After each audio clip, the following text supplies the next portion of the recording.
is the Duchess here. All right, it's the Duchess here, and we are going to be solving today's Apple News Plus moderate Sudoku. So I'm actually going to start in the notes section, and one of my favorite things to do is to just go ahead and solve horizontally, starting from whichever area you'd like. I'm going to start at the top, and I'm going to start just putting I'm not streaming. I'm recording a YouTube short. And so what I'm going to do is I'm actually just going to start right at the top row going horizontally. And I'm going to be looking up and down each row, as well as inside of the box that the square is in, to determine if there is a number that can go in that spot. So let's go. I'm going to start with number 1.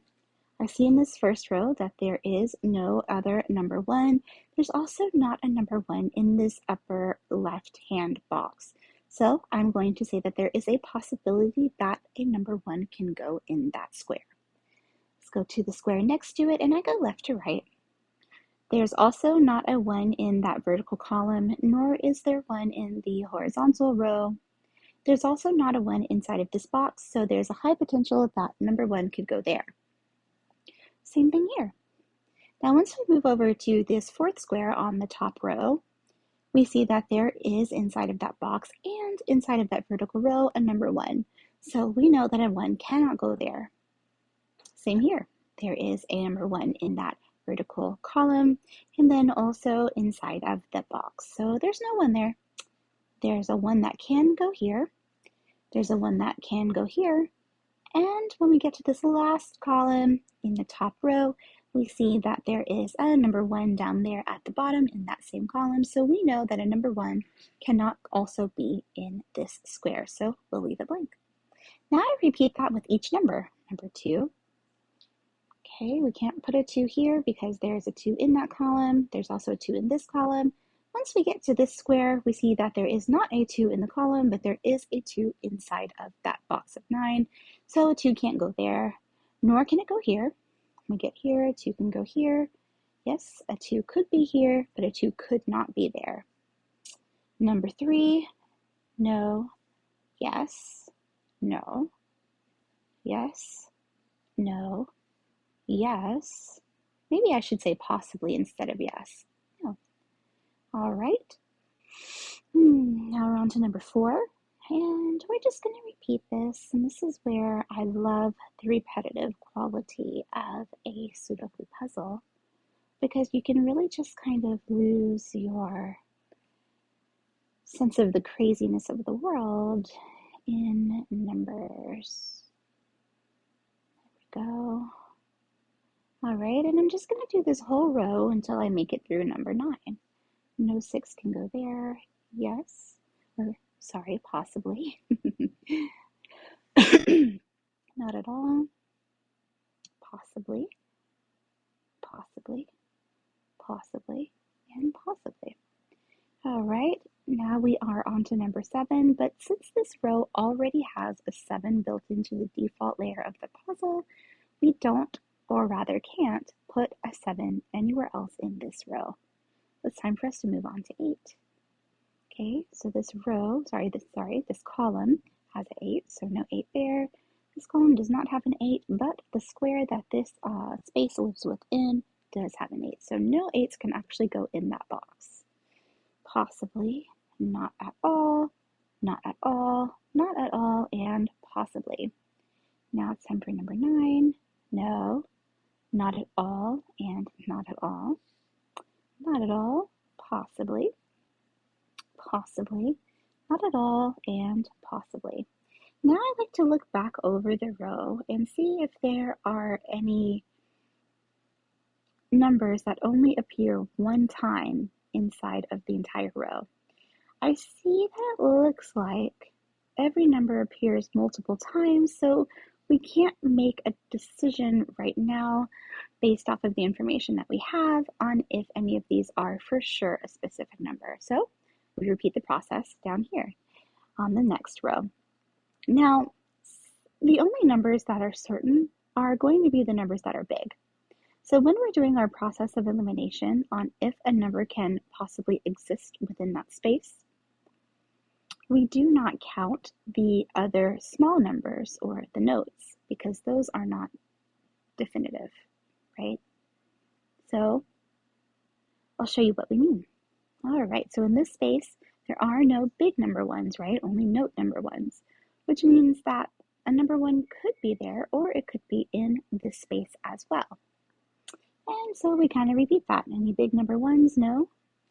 Big number one, yep, it's inside that box. So based on that knowledge, we can just go ahead and disqualify these three from also being number ones because we have a big number one inside of that box. Okay, possibly, and not at all. I'll repeat the process. Sometimes this kind of feels like knitting. Okay, maybe crochet. If anyone crochets, be sure to let me know in the comments. I've actually just started crocheting, and oddly enough, I find knitting to be slightly easier.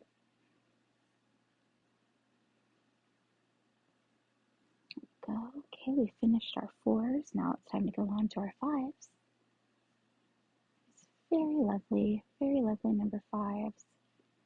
It would be interesting to see if I actually have enough space on my phone to record such a long video.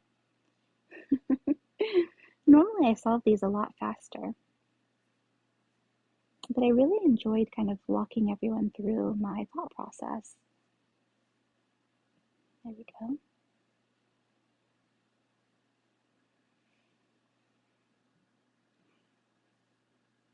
No sevens in this entire box because a seven already exists there. I'm seeing a possibility here, but we can't make any decisions ahead of time. On to number 8. We already have an 8 inside of this row, so we don't have to do 8. So now we're on to number 9. Okay, our first space for the potential number 9 is all the way there. That's pretty exciting. Okay, I don't see any boxes that have a definite number inside of it. And what I mean by that is as we go through the puzzle, possibly in the next row, or at least the next 3 rows, we're going to see a square that after we go through that process only has one number in it. And those are really nice because, well, the answer's right there in front of you. All right, let's go next row. So we already have 1 and 2 filled out here. We're on to 3. There we go. Very cute. Do you guys remember demure? It's very demure, very cutesy. Number 4. It's so satisfying once you fill in all of the notes and you begin to see each box. I don't really know how to explain it, sort of tell you the answers as you fill it out. I'll show you what I mean. I'll probably say, wow, so satisfying. It's going to be a little further in this puzzle. There we go. Looking cute, looking amazing, looking so demure. You guys, of course, comment if I see if anyone catches any errors first, because I make quite a few of them, as we all do. Oops. Speaking of, there's one right there. That was an error because there's already 8 in this column, so an 8 cannot exist here as well. 9's already been completed on this column.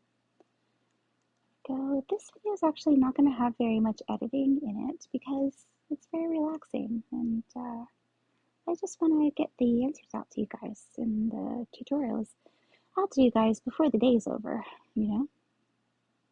This is, we're moving on to number 3. This is the Apple Plus News app that I'm playing on right now. I just started using it. Oh, this is exciting. So we've put our first 4 here on this row. We cannot put a 4 here because a 4 exists in that column.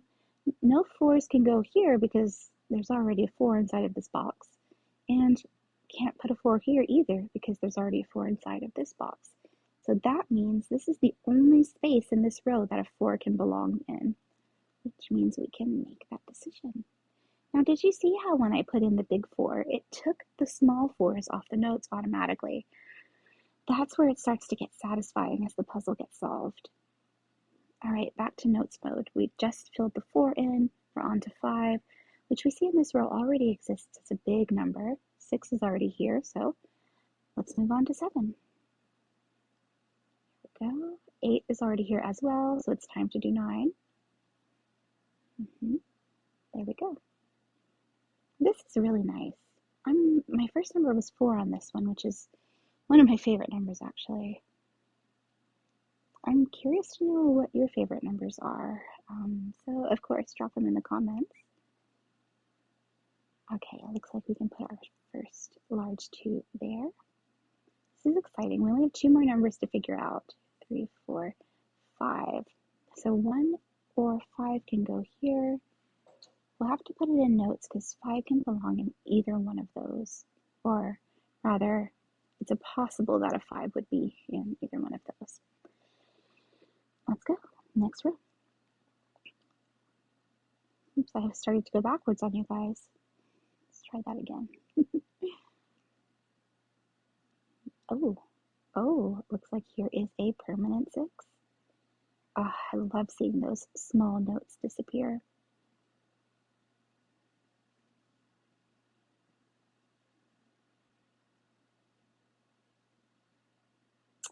This is exciting here. So I've already gone through 1 through 9 on this row, and 5 is the only one that can exist in this box. So that tells me that the permanent 5 will go here. And here's kind of the start of my favorite things, the most satisfying thing one can see on this puzzle, which is the disappearing of the notes because we're putting permanent numbers in. So now that period previously could have held a 5 or a 7 as a possible permanent number there. And since our 5 goes here and cannot exist anywhere else on that line, this is going to definitely be a 7. So nice. And here's our definite 8. I'm actually going to back up a little bit because now that I'm inside of the square, I see that this is the only place a 7 could belong. So we can go ahead and plug that in. The domino effect is so satisfying. So here is a space where only a 9 can belong now since we have filled in other permanent numbers. 3. Feels so good. 2. That was amazing. And on the easier versions, all of these permanent numbers are kind of already in place, and a lot of these thought processes can happen inside your head. But once we move to these more difficult puzzles, the thought process has to be documented because there's just not enough RAM in the old brain. Here we go, back to notes mode, 5. I started on 5 because 1, 2, 3, and 4 have already been permanently discovered. 6 is already on this row. 7, 7, and no 7 here because we have a 7 inside of that box as well. So 8 was already there actually, and 9 can't exist in this box, which tells me 9 can only go here. So we're going to go ahead and turn that permanent. There we go. So cool. 2, 3, no, and that's the only place a 3 can go. Oh yeah, look at those numbers just disappearing. 4 cannot go here, it cannot go here, it has to go here because that's the only space left. 5 could go in either one of those places, so we're going to go back to notes and notate that. Next number is 6. 6 can't go in this box, so that's the only place it can go, and that means all that's left is 5. And we're already seeing something really cool here. We don't have to go through the whole row to figure out this space because it is the only one that's not filled in this box. So let's count and see what number is missing. 1, 2, 3, 4, 5, 6, 7, 8. So we're going to put a permanent 8 right here. And that cleared up an 8 possibility here, making this space only able to have a 4, which makes this space only able to have a 9. We have this 3 here as a result of filling in those other permanent numbers. Down to an 8. So that's so much fun. It feels so good. Okay, back down where we left off. Number 1 could go there. It can't go here because there's already a number 1 in that box. So here is a permanent one. Go up to the 5. That's permanent. Ooh, now we have a permanent 6. Oh, and a permanent 5 right here. And a 7 over here, which gives us a 5 here. Wow, so satisfying. Back down to that bottom row that we left off on. 1, 2, 3, 4. It's time to place a 4, which could potentially be here or here. Could not be here because of this 4 in that same column. Number 5 can only exist here, so let's go ahead and plug it in. Number 6 cannot exist in this row, in this column, because a 6 is right there above it, but that means it has to go here, and the only number left for this row is 4. Once we filled in that 4 and also that number 6, we see that 8 can only go there, this space can only hold a 4, this space can only legally hold a 1, same for this one being 7, this space can only hold a 9, and this space down here, we really made a good jump, can only hold a 5, only a 7, only a 1, only a 5, only a 2. Could this be the end of this puzzle? Let's find out. How are we going to celebrate? Throw some celebrations down in the comments for this one. And we did it. You and I together, 16 minutes. Congratulations. I hope you guys learned something, had some fun, maybe fell asleep. But either way, I'll see you on the next puzzle. Bye.